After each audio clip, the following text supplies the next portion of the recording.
Magandang umaga sa inyo mga mareng at eto nga ako ngayon, nagluto nga ako dyan ng spaghetti mga mareng at eto nga ang share ni Ala sa Teacher's Day na gaganapin ngayong araw dahil nga Teacher's Day at meron silang program at ayun nga nandito na nga kami sa school niya at mag-uumpisa na ang program mga mareng kaya yan mga naglilikot muna tong mga estudyante yung mga kaklase ni Alas. Ayan, tamang kulit nga dyan si Alas, tamang ikot-ikot muna dahil nga habang hindi pa nag-i-start at tamang gala-gala muna tong makulit naming anak.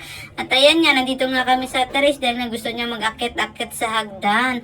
Ayan nga yung mga handa ng mga teacher at ang mga student, nilatag na sa lamesa para maya-maya mag-uumpisa na ang program mga mareng. At ayun nga, tamang silip muna itong makulit kong anak dahil nga habang hindi pa nag-start, dahil nga baka magtopak-topak pag hindi mo sinunod ang gusto nito. Kaya yan, hayaan na lang muna natin. At ayun nga si Ate Heart, puti na nga lang walang pasok at nakasama sa amin dito. At meron akong kasamang mag-aalalay sa kay Alas. At ayan nga yung mga kaklase niya, sobrang kukulit nga nila dyan, no? Sobrang dami nila dahil nga pinagsabay na yung pang umaga at pang hapon, kaya ganyan sila kadami. Kulang pa nga yan dahil yung iba hindi pa dumarating, inaantay-antay pa dahil nga para makapag-umpisan na. At ayun nga si Alas Kid, hindi na mapakuli dahil gusto na naman niyang magharot-harot at pagka hindi mo pinagbigyan, iiyak. At ayun nga, kinalong ko na nga siya dito dahil nga sobrang kulit nga at hindi na mapigilan. Kaya yan, kinalong ko na lang siya dito sa akin para maya-maya makapag-start na sila at hindi bad mood. Ayan, pinakain ko na nga lang siya dyan ng biscuit para mag-relax-relax muna siya dito sa gilid At ayan nga, mag-uumpisa na nga yung program at ayun nga yung teacher nila sa harap at nag-speech na para makapag-umpisa na ng program mga mareng. At ayan, meron nga daw nga silang kanya-kanyang talent na mga gagawin. Ayan, nag-uumpisa na nga sila mag-talent. Isa-isa sila dyan at nagbunutan kung anong number at sinong mag-uumpisa. At ayun nga, pang number 13 nga dyan si Alas, kaya medyo matagal-tagal pa kami, kaya inip na talaga tong batang tong makulit kong anak. Gusto nang bumaba at magkulit-kulit nga. At ayan, kanya-kanyang talent na yung mga kaklase ni Alas, diba? Ang gagalingan nila dyan kahit nga hindi masyadong marurunong pa, at least nakakapag-talent na, diba? Diba? Ang galing-galing gumiling-giling nito, ang galing, diba? Hindi ko na nga pala inano yung mga music dahil nga baka makopyright tayo dyan mga mareng, kaya binubura ko na lang yung mga pag may mga sounds. So pag mga kapela naman pwede nyo silang marinig, pero kung may mga sounds hindi ko na nilalagay dahil nga hiwas tayo sa copyright mga mareng, baka madelete ang ating vlog. Kaya yan, panoorin nyo na lang yung mga batang nagsasasayaw, kumakanta, yan yung mga talent nila. Yung iba naman pag hindi nga marunong yung sumayaw o kumanta ng mga rhymes na lang yung pinapakanta. At least kahit papaano marurunong, diba mga mareng? At least nakapag-talent lahat talaga ng mga estudyante. At ayan nga, yung iba kumakanta na nga dyan mga mareng. Yung iba nagkakahiya, hindi halos marinig at hindi halos gumalaw kasi nga mga nahihiya. Siyempre mga bata pa naman yan mga mareng, kaya hayaan lang natin. At least, supportive tayo sa kanilang mga ginagawa, di ba mga mareng? Yan ang ating may bibigay sa mga anak natin, maging supportive tayo sa kanilang talent. At ayan nga, tamang kanta na nga yung isang kaklase ni Alas dyan kahit na nahihiya. At least kumanta pa din. At ito pa yung isa, kanta rin ang gustong talent niya. Kaya yan, tamang kanta rin siya. Diba? Ang gagaling nila kahit na hindi pa nade-develop yung pinaka-talent talaga nila, at least, diba? Natututo na silang humarap sa harap na hindi nahihiya, na kahit maraming taong nanonood sa kanila, at least, diba? Marunong na. Labanan yung mga hiya, at least, diba? Ayan, kanya-kanyang talent sila dyan mga mareng. Hintayin nyo mag-talent si Alas mga mareng. Kakanta lang yan ng alphabet pero ang galing-galing na, pwedeng-pwede na. Ayan nga yung isa niyang kaklase at naman yan yung ginawa niya, yung 10 little fingers ba yun, yun yung ginawa niya. Kaya ganyan yung mga action niya, mga mareng. Ayan, ang gagaling ng mga estudyante, diba? Kahit mga simpleng talent lang, pwedeng-pwede na yan, diba? Ma-enjoy lang yung Teacher's Day program nila. Panoorin nyo na lang. Yung iba kasi talaga may mga music kaya hindi ko na talaga nilagay kasi nga baka nga makopyright tayo mga mareng.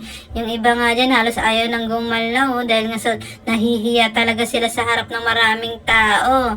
Siyempre mga nagtatawanan yung iba, mga natutuwa, 'di ba? Kaya hindi malaman kung nagtatawanan ba sila o natutuwa yung mga magulang dahil nga ang galing-galing nila. At ayun nga si Alas, oh.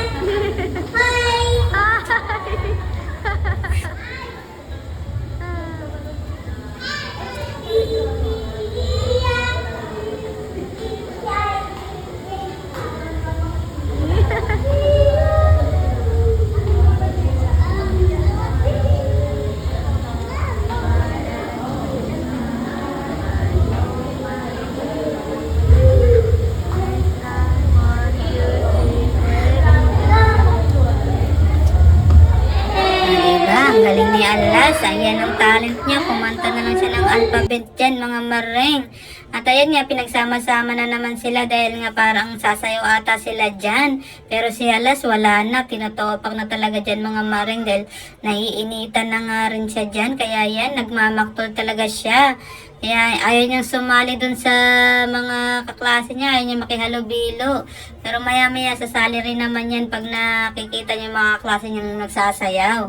O diba? Yan nga mga maring, nagsasayaw na nga sila dyan mga maring. Kaya ganyan, sama-sama sila.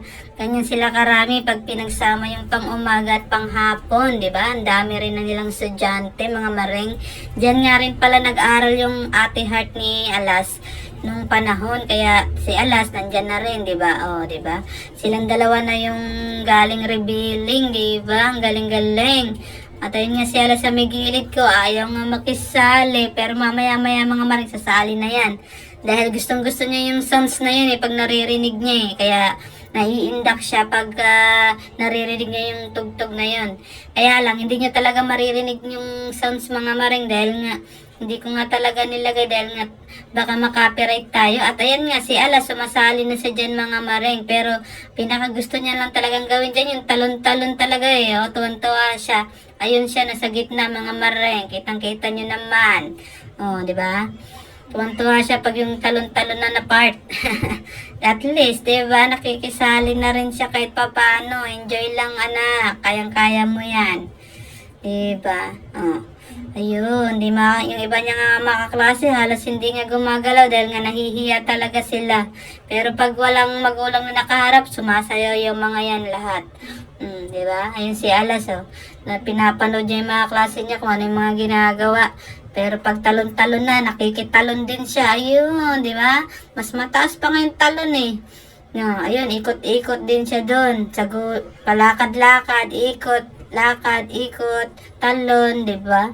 Ang kulit-kulit ng anak ko na si Alas, pero okay lang yan mga maring, at least nakikijoin talaga siya. At ayan nga, naman, magkakainan na, yan, nagsalo-salo na kami dyan mga maring, dahil nga, para makauwi na rin yung mga estudyante dahil nga init na yung iba, at yung iba naman, iyak na ng iyak dahil gusto nang umuwi. Ayan ayan, tamang hintay nga lang kami dito. At ayun nga, pinakuha ko na si Ate Heart ng pagkain niya. Sabi ko, mauna ka nang kumain. Then, papakainin ko muna dito si Alas ng French fries. Dahil yan ang paborito niya. French fries. Buti na lang talaga may French fries Kung hindi, wala. Biskuit na naman ang kakainin itong aking anak na si Alas Kid. At ayun si Ate Heart, tamang food trip. At ito rin na rin si Alas, tamang food trip din. Enjoy na enjoy siya sa kanyang French fries na kinakain. At yung mga klase niya, kumakain na rin. Tamang tabi na sa mga magulang. Yung iba naman, palakad-lakad pa din. Yung mga hindi mapakali, talaga. Maraming salamat sa inyo.